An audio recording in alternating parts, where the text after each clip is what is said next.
tadi Pak Gubernur Kaltim mengatakan gubernur konten, alhamdulillah dari konten yang saya miliki itu bisa menurunkan belanja rutin iklan. Biasanya iklan di Pemprov Jabar kerjasama medianya 50 miliar. Sekarang cukup 3 miliar tapi viral terus. Terima kasih. Baik, pimpinan yang saya hormati, kita langsung saja.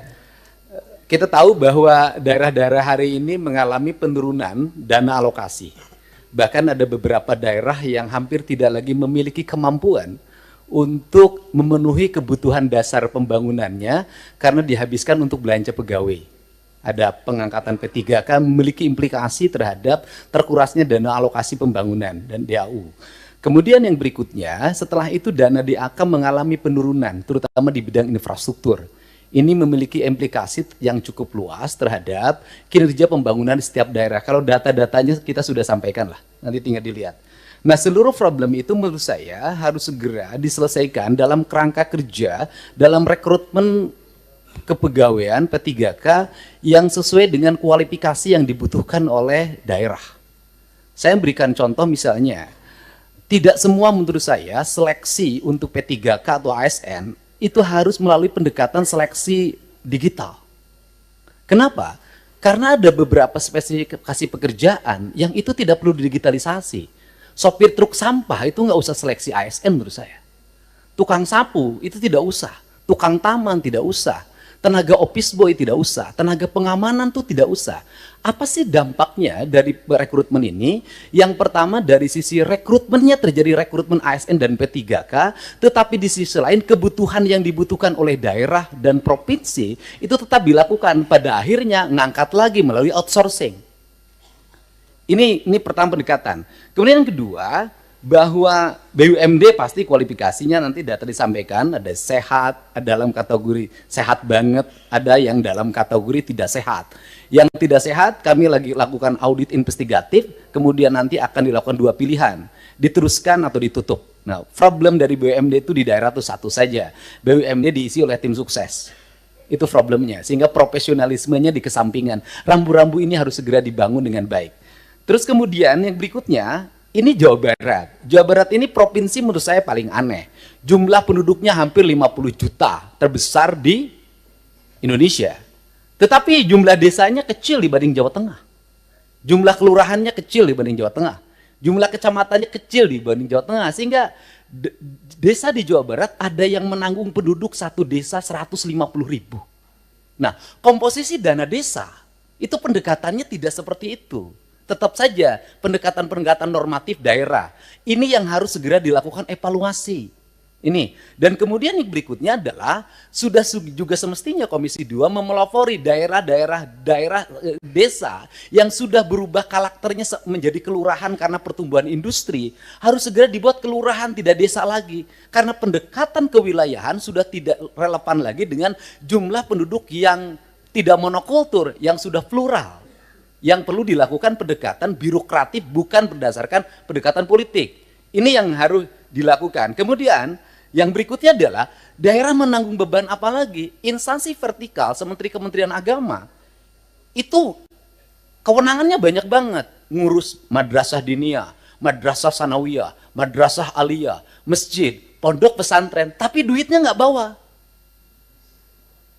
Nah, pada akhirnya kalau gubernur tidak memenuhi, kalau bupati tidak memenuhi kebutuhannya, maka nanti akan dibenturkan dengan isu agama, tidak berpihak pada kepentingan umat. Padahal di satu sisi, dia masih memiliki kewajiban-kewajiban terhadap sekolah SD negerinya masih roboh, SMP negerinya masih roboh, SMA negerinya masih roboh. Nah, problem seperti ini kalau dibawa ke wilayah politik DPR, maka kita akan mendominasi kepentingan ini dibanding kepentingan internal kita, yang menjadi kewajiban dasar kita. Untuk itu nanti ke depan Kementerian Agama harus jelas. Kalau dia mengatakan bahwa masjid tanggung jawab Kementerian Agama, madrasah diniyah tanggung jawab Kementerian Agama, madrasah sanawiyah Kementerian Agama, madrasah aliyah negeri Kementerian Agama, termasuk juga madrasah aliyah swasta, pesantren adalah di bawah Kementerian Agama, uang di Kementerian Agama diperbanyak agar mereka bisa mandiri. Sehingga fiskal kabupaten, fiskal kota, fiskal provinsi sangat berimplikasi kuat bagi kesejahteraan publiknya dan bagi apa yang menjadi kewajiban dasarnya. Kemudian yang berikutnya adalah, ini urusan otonomi di Jawa Barat, lucu. Ada kabupaten yang penduduknya 6 juta. Ada kota yang penduduknya hanya 250.000, tapi berbatasan.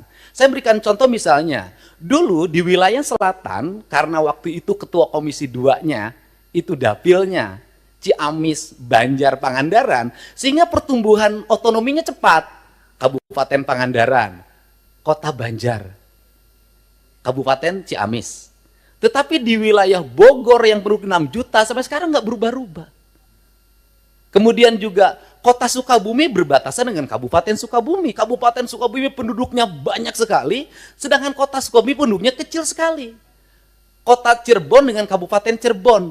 Kota Cimahi berbatasan dengan Kabupaten Bandung, berbatasan Kabupaten Barat. Kotanya kecil sekali penduduknya. Tapi di sisi lain Kabupaten Bandung penduduknya besar sekali. Fiskal ini akan lahir tidak adil. Ada kota yang mendapat alokasi relatif baik, penduduknya sedikit. Ada kabupaten yang alokasinya tidak begitu besar, penduduknya besar. Pertanyaan saya adalah, ke depan bisakah dibuat inisiasi penambahan jumlah wilayah untuk sebuah wilayah? Misalnya, kalau Kabupaten Sukabumi susah sekali membuat daerah otonomisasi baru, bisakah sebagian dari wilayah Kabupaten Sukabumi diintegrasikan dengan kota Sukabumi, kotanya berubah jadi kabupaten? Ini percepatan untuk apa? Agar melahirkan rasa adil dalam percepatan pembangunan di Jawa Barat. Kemudian ke depan, bisakah dana alokasi umum standarnya bukan dari jumlah kabupaten, jumlah kota, jumlah desa, jumlah kelurahan? Bisakah standarnya adalah jumlah penduduk?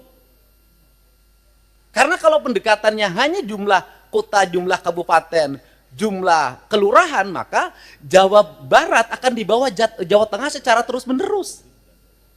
Sedangkan beban residu akibat pertumbuhan industri berbatasan dengan ibu kota negara, berbatasan dengan Jakarta, itu memiliki implikasi luas dalam penanganan.